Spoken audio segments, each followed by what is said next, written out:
नमस्कार साथियों, good morning. आपका द इनके स्टडी के यूट्यूब चैनल पर मैं नवीन कुमार एक बार फिर से स्वागत करता हूं।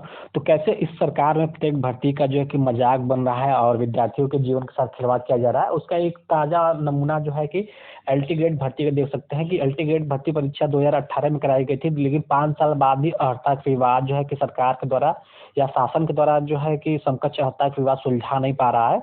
और इसलिए नहीं सुलझा पा रहा है क्योंकि भर्ती देना पड़ जाएगा, विज्ञापन जारी करना पड़ जाएगा, तो जानबूझ के जो है कि इसमें रोड अटकाए जा रहे हैं। तो 5 साल से नहीं हुई एलटी ग्रेड भर्ती परीक्षा, अर्हता का शासनादेश जारी नहीं। राजकीय विद्यालयों में 10,000 शिक्षकों की भर्ती फंसी हुई है।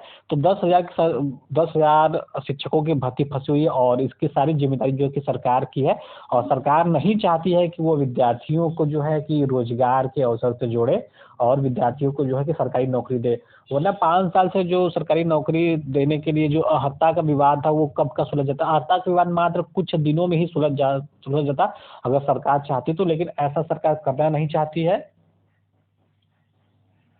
तो क्या है न्यूज देख लेते हैं। तो उत्तर प्रदेश के 2332 राजकीय विद्यालयों में प्रवक्ता और सहायक अध्यापक एलटी ग्रेड भर्ती के लिए शैक्षिक अर्हता का मामला सुलझ नहीं सका है। शैक्षिक अर्हता तय करने के लिए गठित 5 सदस्यीय कमेटी ने विषयवार पदों पर चयन के लिए मई में ही निर्धारित शैक्षिक और समकक्ष अर्हता पर अपनी रिपोर्ट शासन को भेज दी थी, लेकिन 5 महीने के बाद ही रिपोर्ट की मंजूरी नहीं मिल सकी है। जबकि उत्तर प्रदेश लोक सेवा आयोग अर्हता निर्धारित न होने के कारण विज्ञापन जारी नहीं कर रहा है। इसके चलते राजकीय विद्यालयों में शिक्षकों के 10,322 पदों पर भर्ती नहीं हो पा रही है। तो कमेटी ने अपनी रिपोर्ट सौंप दी है, लेकिन सरकार की तरफ से इसको मंजूरी नहीं मिल पा रही है।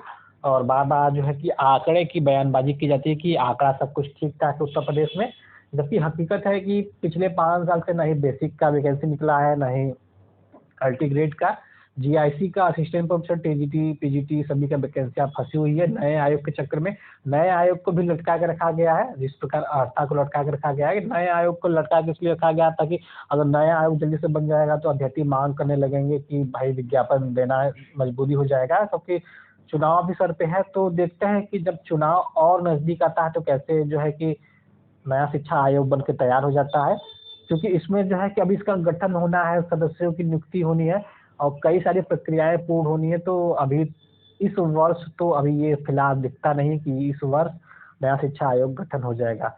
नया शिक्षा सेवा चयन आयोग के गठन होते ही टीजीटी, पीजीटी और असिस्टेंट प्रोफेसर जो भर्ती का विज्ञापन पिछले 1.5 साल से ठप पड़ा हुआ है, तो कहीं ना कहीं उसको लेकर जो है कि डेट की मांग की जाने लगेगी कि उसका एग्जाम कराया जाए। तो सरकार जो है कि युवाओं के भविष्य के साथ खिलवाड़ हमेशा से करती रही है और आगे भी करेगी। इससे पहले राजकीय विद्यालयों में 10,768 पदों पर एलटी ग्रेड शिक्षक भर्ती के लिए 15 मार्च 2018 को विज्ञापन आया था। उसमें 2,500 से अधिक पद रिक्त रह गए थे और प्रत्याश सूची के अभ्यर्थियों का चयन प्रक्रिया अब तक चल रहा है। तो आप देख सकते हैं किस प्रकार कछुए की गति से जो है कि सारी प्रक्रियाएं चल रही है। 2018 में ही विज्ञापन आया था 2,500 सीटें पे जो है कि अभी तक उसका प्रोसेस प्रक्रिया चल रहा है।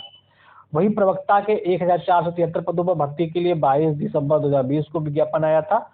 एलटी भर्ती में हिंदी समेत कुछ विषयों की अर्हता को लेकर विवाद होने पर अभ्यर्थियों ने हाईकोर्ट का दरवाजा खटखटाया था। यही कारण है कि आयोग ने इस बार विज्ञापन जारी करने से पहले माध्यमिक शिक्षा विभाग के अफसरों से समकक्ष स्पष्ट करने को कहा ताकि बाद में कोई विवाद न हो।